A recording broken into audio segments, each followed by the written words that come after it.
He was built to obey, engineered to destroy, and abandoned without a second thought. But when this war beast, left to die in the ashes of a forgotten battle, is discovered by a group of human soldiers, everything changes. What happens when a weapon learns to choose? Stay with us as we unfold a powerful tale of loyalty, survival, and the bond that defies species. If you're new here, don't forget to subscribe to the channel and show a thumbs up by liking the video. Now, let's move toward this wonderful story. Draxil had never known fear, not the kind that made your limbs tremble or your heart pound. He had been designed without it, built by the Veltraxians for war, loyalty, and power. His body was a fortress of thick armor-like skin, his muscles, wrapped in biofibers sensitive enough to detect a whisper of movement. He had obeyed every order, rushed into firestorms without hesitation, protected Veltraxian soldiers with relentless force. He had never failed them. Until now. The battlefield on Corel 5 lay in smoking ruin. What had once been a vibrant planet filled with rivers of light and crystal forests was now just ash and metal.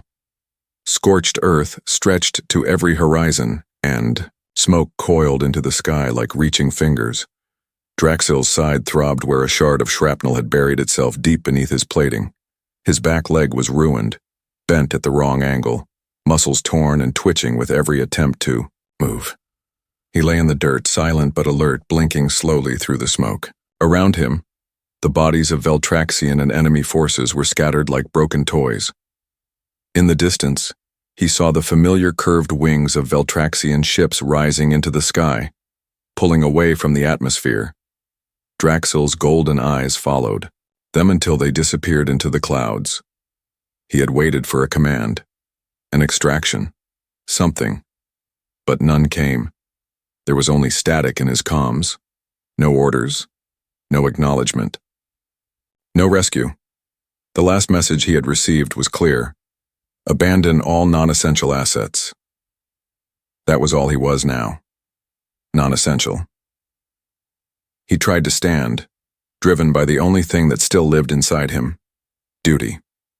But when he pushed against the ground, pain exploded through his leg and forced him back down. He let out a low growl that faded into a cough. His breath came in short, shallow bursts. His ribs ached. His systems were failing. For a long while, Draxil didn't move. He simply lay there, blood mixing with dirt, his powerful chest rising and falling slowly. No Veltraxian would come for him. He had accepted that. But he didn't understand why. He had done everything they had asked of him. He had fought, killed, protected. He had never questioned a single command. But now, left behind in the silence of a dead world, a new feeling began to grow. Not fear, not yet. Something quieter. Something that a creature like him wasn't supposed to feel. Confusion. What had he done wrong? Why had they left him? These were questions he wasn't built to ask, and yet they echoed inside him like thunder. His programming was simple: protect Veltraxians, destroy enemies, survive. But now all of those directives pointed to nothing.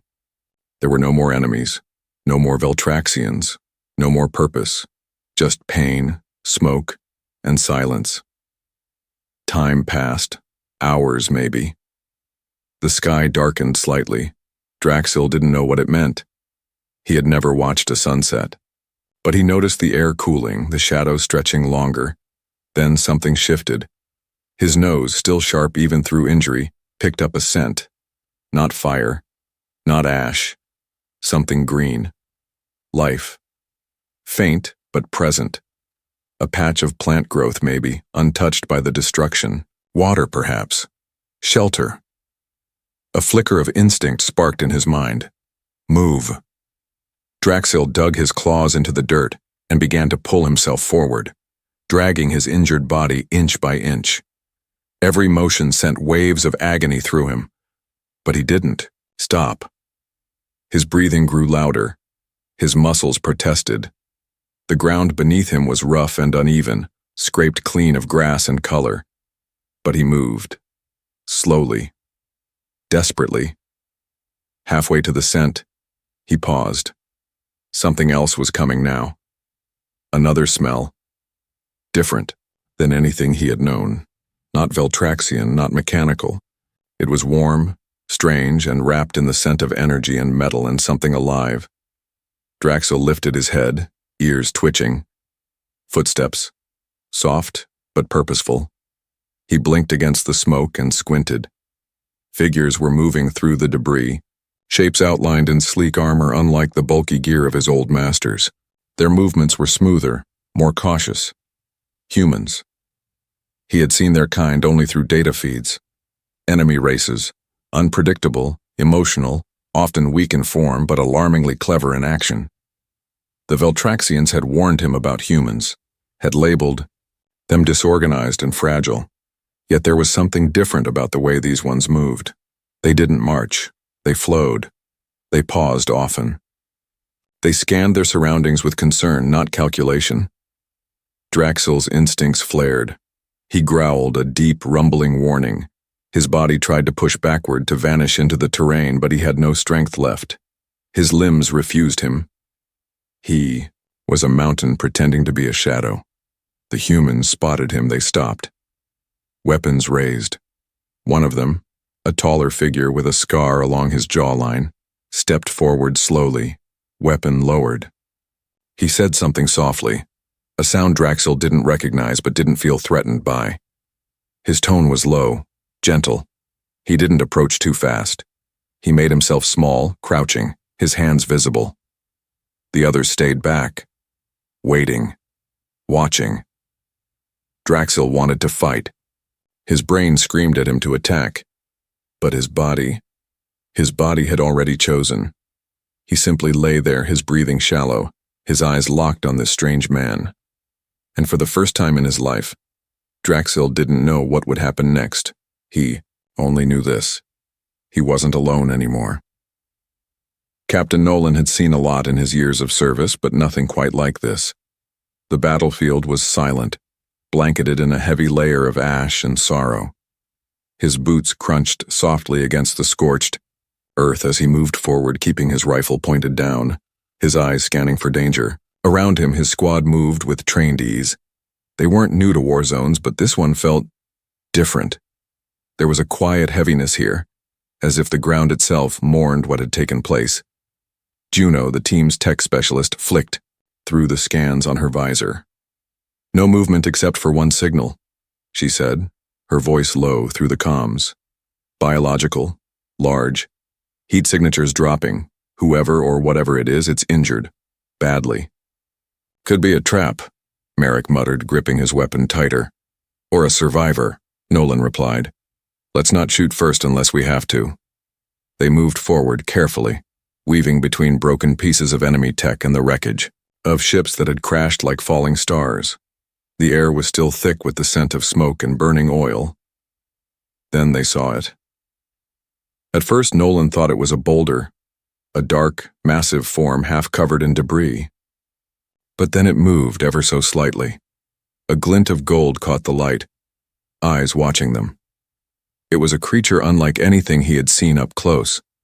Thick with muscle, its armor like hide split in several places where blood had dried in streaks.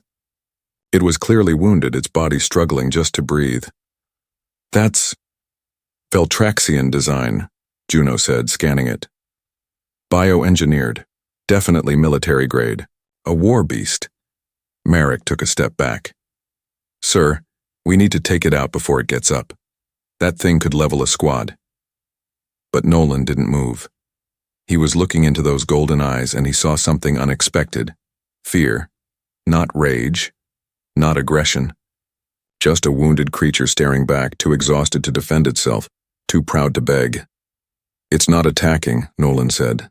"If it wanted us dead, it would have tried already. Or it's waiting for the right moment," Merrick argued. "Or," Ariel, the team medic, chimed in gently, "it's just scared and in pain." Nolan slowly lowered his weapon. "Cover me." He approached the creature without sudden movements. Every step forward was calculated, respectful. The creature, who they'd later named Draxel, growled softly but didn't lash out. Its body trembled slightly. torn between instinct and surrender. Nolan stopped a few feet away and crouched, palms open. "We're not here to hurt you," he said, knowing the creature wouldn't understand his words but hoping it might understand his tone. For a moment, nothing happened. Then Draxil blinked slowly. His breathing remained labored, but he didn't move. He didn't attack. It was the tiniest sliver of trust, but Nolan felt it. He signaled the others. "Medic, carefully." Ariel approached with her kit, her motions gentle. She crouched beside Nolan, eyes scanning the wounds. "This is going to take more than field dressings," she whispered. "Then we do what we can." They worked quickly but gently, cleaning what wounds they could, injecting stabilizing agents into Draxil's system. He flinched but didn't fight. Marek kept his weapon raised the whole time, but even he began to lower it slightly as he watched the scene unfold.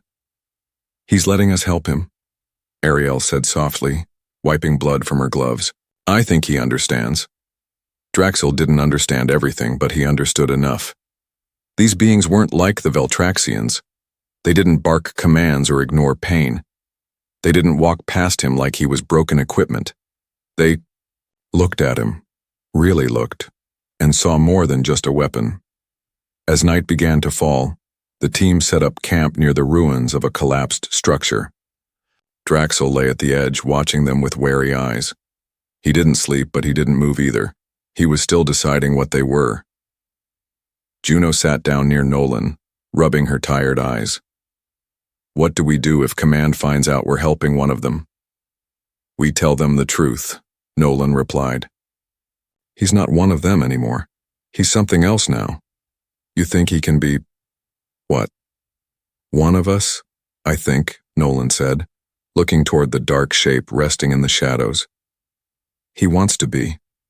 Somewhere inside Draxil, something stirred. It wasn't pain, it wasn't fear. It was something older, something more human. Hope. He didn't know what the next day would bring.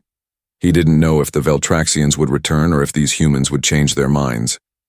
But for the first time, he wasn't waiting for orders. He was waiting to see what came next. And that, in itself, was new. Draxil had never known rest. Not the kind that came without keeping one eye open or one ear tuned to commands. But now, as he lay beneath the cracked remains of a transport shell, shaded from the heat of Corel 5's pale sun, he felt something unfamiliar. Calm. His body still ached. His wounds were still raw. But the humans had done something the Veltraxians never had. They had cared. Not because they owned him, not because they had to, simply because he was alive. Juno came over every morning with her small scanner and soft voice. She always talked to him, even though she knew he couldn't respond in words.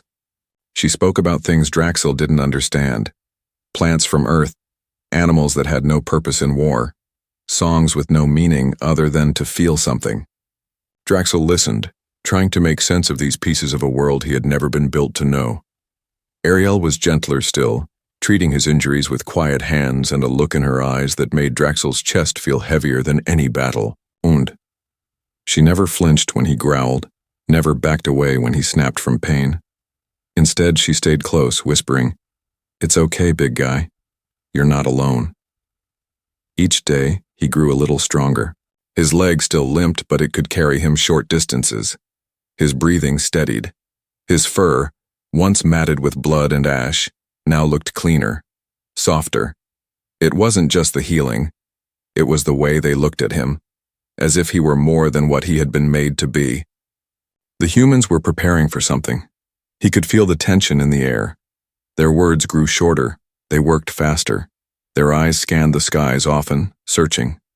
Draxil sensed the unease long before they told him what it was. "They're coming back," Marek muttered as he loaded another crate of supplies. Veltraxian scout drones pinged near the outer ridge. "We've got maybe 2 days before they land." "They're sweeping the battlefield for loose ends," Nolan said grimly. "And we're definitely one of those." Draxil watched as they planned. Unlike the Veltraxians, who barked instructions and treated their underlings like tools, these humans worked together. They listened to one another. They disagreed, laughed, supported. Draxel couldn't understand all their words, but he understood the feeling. It reminded him of a memory buried deep in his mind, one he had never paid attention to before. Oh, group of smaller beasts like him, back when he was young, trained together in silence, always under the watchful eyes of Veltraxian officers. But even then, there had been a flicker of something. Connection. He hadn't understood it then. He did now. One night, after the others had settled into sleep, Nolan approached Draxil alone.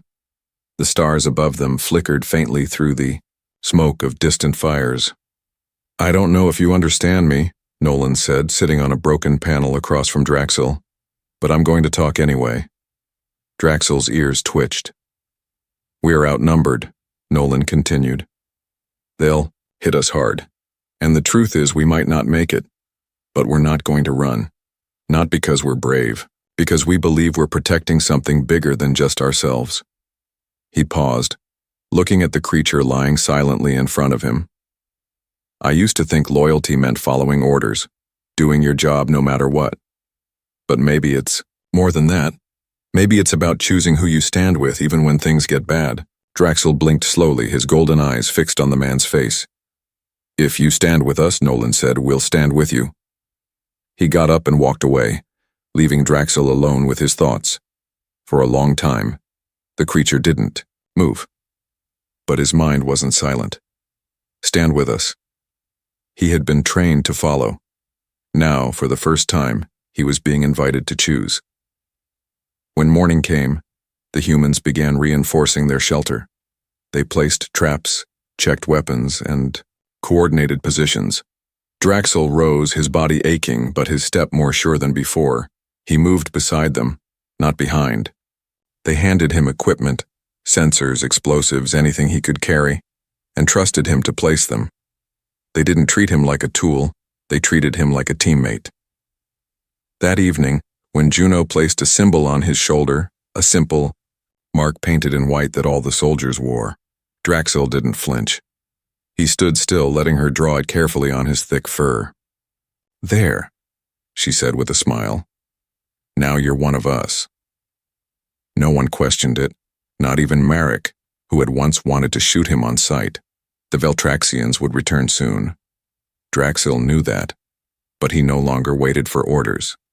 He stood, where he had chosen to stand, not as a weapon, not as property, but as something new, something free. The sky above Corel 5 had turned a deep violet by the time the first Veltraxian ships appeared. They came like shadows from space, cutting across the horizon with their sharp angles and silent engines. From a distance they looked like birds of prey circling a wounded creature. But on the ground, the humans were ready. They had used every hour wisely. Traps were laid across narrow paths, weak points in the ruins had been reinforced, and every hand was armed with whatever tools they had left. They didn't have many weapons, but they had each other. And now they had Draxil. He stood beside Captain Nolan as the first wave of enemy dropships touched down. His body, though still healing, was strong again. The fur along his shoulders bristled and his golden eyes locked on the enemy. The painted symbol on his side, the same mark worn by the humans, stood out like a badge of honor. He had once been created by the Veltraxians to follow them without question. Now he waited to face them with those who had chosen to treat him with kindness, not control. The first group of Veltraxian soldiers advanced with precision, moving, like a machine. Their armor was cold, polished, and without a scratch. Their eyes held no emotion. They expected little resistance.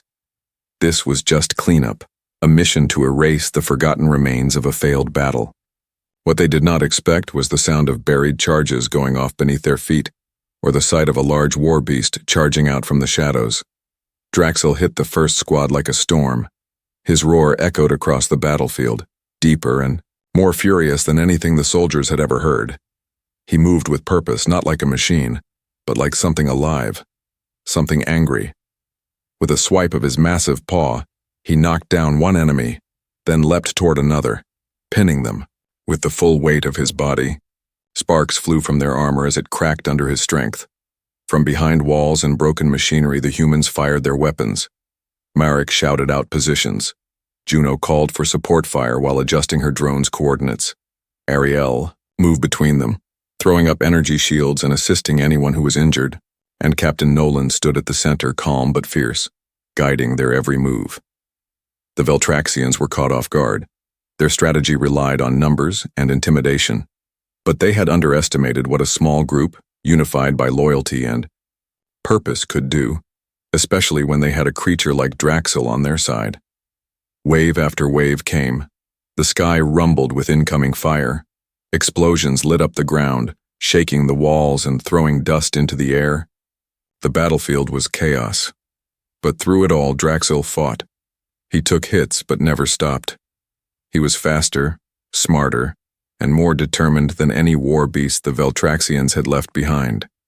This time, he wasn't protecting because he was ordered to. He was protecting because he had chosen to. Midway through the battle, a Veltraxian commander stepped into the fight. Tall, with sharp armor lined in blue light, he raised a hand, and the other soldiers froze. He stared at Draxil with a cold expression, one that held recognition and disappointment. With a voice that echoed through a translator, he said, "Return to command. You are one of us." Draxil didn't move. He looked at the commander, then back at the humans behind him. Ariel, wounded but still standing. Juno shielding another soldier. Nolan, breathing heavily, face smeared with dirt and sweat. These were his people now. Without a sound, Draxil turned his back to the commander and faced the battlefield once more. The Veltraxian gave the order to fire. A rain of energy blasts tore through the air. Draxil sprang into action, knocking down a barrier and shielding the others with his body. He took the hits, teeth bared in fury, and leapt back into the fray. He was no longer just a creation. He was a protector, a guardian. The final push was brutal. The humans, low on ammunition, had to fight with their wits. They used decoys, drew enemies into traps, and relied on Draxil's strength to push back the last squads. When the final Veltraxian ship lifted off in retreat, the battlefield went quiet again. Only the sound of crackling fire and shallow breathing filled the air. The squad gathered together in the center of the ruins. They were bruised, battered, and worn out, but alive. Draxil stood at their side, his fur scorched in places, his frame shaking slightly, but his eyes were calm. Nolan approached him, resting a hand against his side. "You saved us," he said simply. "You chose us." Draxil leaned into the touch, his body finally relaxing. Around him, the humans smiled. Real, tired smiles. No one said it, but everyone felt the same thing. He was no longer a weapon. He was one of them. As the sun rose slowly over the blackened horizon, lighting up the broken world with soft gold, Draxil stood watch. Not because he had to, because he wanted to. The war had taken everything from him once, but now he had something better, a place to belong.